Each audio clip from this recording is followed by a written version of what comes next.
So dudes, I hope you're all having a good day. I wanted to address a controversy that has come up concerning balance once again. It seems to be that at least every 6 months or so, we have a new thing. We have a new problem when it comes to game balancing that gives bad players the ability to get frags. Oh no. Oh my gosh. Nice. It can't be allowed. It's me, my MP5K 1.5 crutch. Nice. Anyway, so dudes, this video is sponsored by Headset Hair.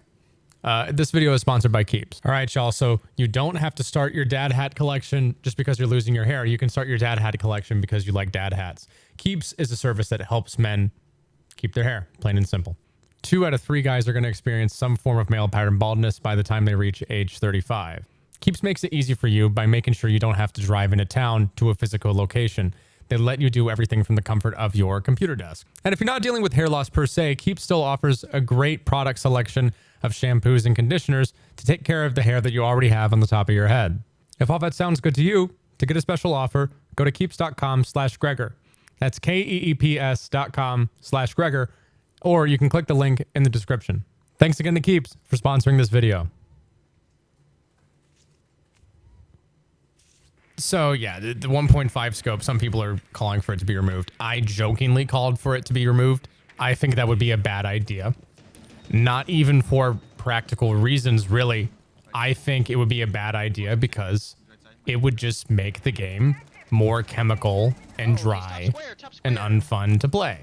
I believe modularity and the ability to come up with your own solution to problems is what makes the game very fun and interesting. And it's what separates it from other competitive shooters on the market, which is a phrase that I think I've said a million times, but it doesn't change the fact that it's true. So let's first talk about why people want the 1.5 to be removed. So the general consensus, at least from a competitive point of view, as far as I can tell, is that the 1.5 is 9 times out of 10 going to be the better scope option. There are a lot of situations where an operator will have a 1x optic option and a 1.5x optic option. And most people will naturally tend to incline themselves towards the 1.5. Most of the time, unless you are a very specific kind of player, let's say you're a T3 anime profile pick guy, you run on like a super high stretched res, like 4.3 or something, and you want that 1x optic so that you can just run into sight, go bing bop boop, and you want to get used to that 1-to-1 kind of ratio, sure. But for everybody else, 1.5 is definitely going to be an improvement over the 1x scope.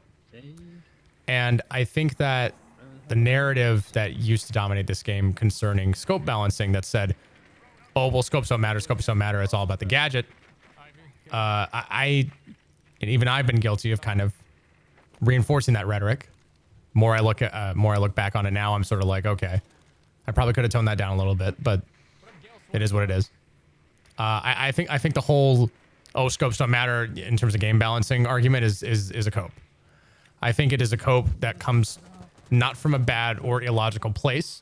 I think it mainly comes from very, very highly experienced players who understand the layers of the onion that have been peeled back for this game that don't really have anything to do with gunplay. But for the vast majority of people, for the vast majority of casual console players, which is what the majority of Siege is, for those people, having that little bit of optic zoom to allow you to hit a headshot without obstructing your peripheral vision is extremely helpful. And so with this in mind, how much of an impact does the 1.5 really have on the performance of an operator? Well, in the current meta that we're in, you know, the so-called gunfight meta, as we've been referring to for a pretty long time now, obviously it does have an impact. I think that if you look at Ubisoft's track record in terms of adding a 1.5, removing a 1.5, adding back a 1.5, sure, it does have an impact. Now, is this a symptom of a bigger problem with the game right now that should be taken a look at to make it more fun and equitable for everybody? I also agree with that. I would like a perfect world where I don't think that we take away options from players that they find fun or enjoyable. I would like that. I would also like the game to be balanced. I really believe that the 1.5 should be at the bottom of the priority list for Ubisoft right now. when it comes to game balancing decisions, right? When it comes to game balancing culture, the big picture stuff that we should be taking a look at. And here's the thing.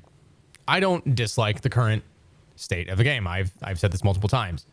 Do I think that there is something to be said about the pacing of the gunfighting and how much more Call of Duty-esque it kind of seems to come across as? Yeah, especially when I play it in ranked. But that's ranked.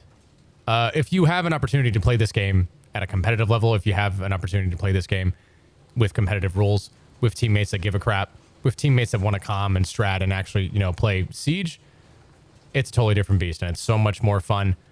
And I think maybe in my own little ivory tower, I've been noticing less of this, quote unquote gunfight meta over in that environment. And maybe that's, giving me a blind spot because I haven't noticed it as much. I think a lot of these conversations are starting to get silly. We go from one operator, they seem to be, a gunner crutch op. And then we go, okay, no more gunner crutch op for you. Then we find the new gunner crutch op. Then we find the new gunner crutch op. People are going to play the gunner crutch op. I mean, there's always going to be a gunner crutch. There's always going to be a Yana, right? There's always going to be an alibi. And so it goes back to this argument of this, this like whack-a-mole game that we play with Siege, where it's like, okay, who's the T3 rank star going to play because they can leverage the gun skill to get picks all the time? Yeah, they're going to gravitate towards weapons like the T5 on Oryx with the 1.5. And, even situations like Oryx, like I kind of look back at it and I'm like, did he really need to lose it? Because like, what else does he have, right? Like his whole kit, his whole thing revolved around being a mobile gun fighter. Like that was him. That was Oryx.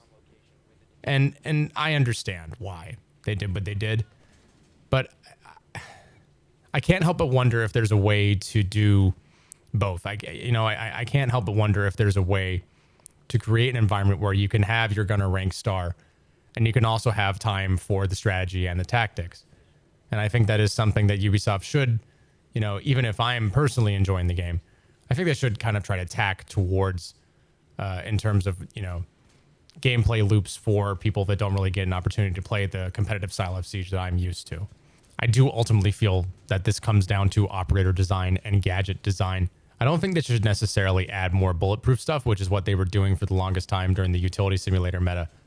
But I think I would just like to see more options in terms of, creative problem-solving tools for operators that incentivize you to do something different instead of, just face check something with a weapon. Now, how are they going to do that? I don't know. I'm not a game designer. That's for another time. But as far as I'm concerned, yeah, 1.5.